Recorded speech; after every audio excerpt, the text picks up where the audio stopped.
Welcome back. We are joined now by Representative Julie Johnson. She's a Democrat of Texas and a member of the Foreign Affairs and Homeland Security Committees. Welcome. Thank you so much. It's great to be here this morning. So tell us a little bit about your background and what your priorities are for Congress.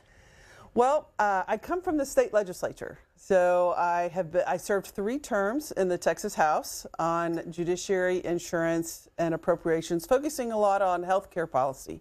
Unfortunately, Texas leads the nation in some very undesirable statistics. We lead the nation in maternal mortality, we lead the nation in infant mortality, and then lead the nation in persons without access to health coverage. So that was something I focused a lot on in the state legislature, and I hope to do that in Congress. And I'm a lawyer. I practiced law in Dallas for 33 years. I'm married and have 2 sons. And how's it been so far? You've got a month in. How's the first month been? It's crazy. It's been it's a fire hose for sure. Getting used to it. I think having the legislative experience from the state really does give a leg up to those of us that have that experience. And in the freshman class, I'm really amazed at how many of us come from the state legislature. I think we have one of the most capable, experienced freshman classes coming into the Congress, and it really has made a difference. And so a lot of my staff has been with me for a long time. Understand the process, just getting used to DC and trying to figure out my way around those tunnels. It is confusing. I mentioned that you're on the Foreign Affairs and Homeland Security. You recently took a trip to New Orleans, yes, which is where the Super Bowl is going to be played this Sunday. Tell us about that trip. Yeah, so the Homeland Security, I'm on the Emergency Management Subcommittee, and they had organized a trip down there to inspect the area where the attack had occurred on January 1st and make sure that security measures have been remedied to prepare for the Super Bowl. It's a Tier 1 security level event, meaning that it's the top level of security and that the federal government on all levels are involved in that. But the thing that was really disturbing to me was that the FBI special agent in charge for New Orleans was terminated, as opposed to Trump's wholesale cleaning house of the FBI and destruction of that. And right before the Super Bowl, after years of planning, I think that was irresponsible and reckless on his part. So who's in charge now of security for that event? There's folks in Department of Homeland Security, and they're doing a great job. People have been planning, but it's a multi-governmental event. There's multiple agencies. They all have pieces. And as you know, whenever if there's a weak link in any of it, it exposes all of it.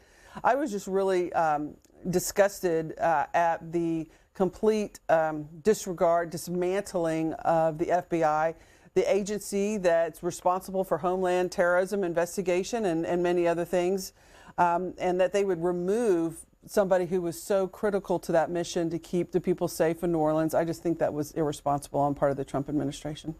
If you'd like to join our conversation and ask Representative Julie Johnson, a Democrat of Texas, any questions, you can do so. Our lines are Republicans, 202-748-8001, Democrats, 202-748-8000, and Independents, 202-748-8002. Your website says that you're the first openly gay member of Congress from the South. So I want to ask you about a couple of things. The first is the Trump administration's revoking of the order to allow transgender troops to serve in the U.S. military. Tell us about how many people that would affect as far as active duty and Guard and Reserve, and what impact you think that might have.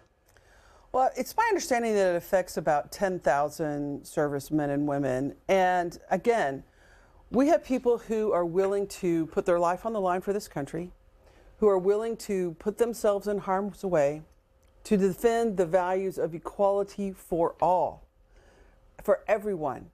And the transgender members serve with valor, they serve with distinction, they serve with honor and bravery. And to just unilaterally, wholesale dismiss them is disrespectful to our men and women of the military, everyone that serves. To say that you can be just summarily discharged from our military service, even though you have served with exemplary honor, just because the president doesn't like a characteristic of you, has nothing to do with the quality of your service. It's just disrespectful to everyone that serves. And it's really unfortunate. We don't have enough people wanting to serve our country in that role, and to start filtering out a whole segment of folks, not because of their abilities, not because of their qualifications, but because of a political ideology that has nothing to do with their service, is really unfortunate, in my opinion. So how do you think the Congress should respond to that? Advocates who disagree with that and other orders related to LGBTQ plus issues, how do you think they should respond in today's Washington? Well, I think we need to pass legislation. We need to pass the Equality Act that confirms that the LGBTQ community cannot be discriminated against, that we deserve full equality and not bigoted, biased policies just based on who we are. The other thing that is really disturbing about this whole situation is that the Trump administration has just summarily removed transgender and queer people from all government websites, travel advisors, everything. If you go now on the government sites, it used to say LGBTQ, and now it just says LGB. They just took it off. And it is so irresponsible, bigoted, discriminatory, and biased. It's just outrageous to me. And what are the chances of that Equality Act passing in a Congress-dominated majority Republican? Probably not very high, unfortunately. But, there are lesbian, gay, bisexual, transgender, queer people, LGBTQ people in every single district across this country. Every single member of the United States Congress represents people in the LGBTQ community. And they have an obligation to represent all their constituents, in my opinion. I want to ask you about tariff policy. Since you're from Texas, in 2023, Texas exported about $130 billion worth of goods to Mexico. It's also home to the nation's largest port in Laredo, among the southern border. Mm-hmm. What do you think of the tariff policy so far? I don't agree with it. I think the tariff policy will increase prices. It'll make life harder for people in this country, for people in Texas.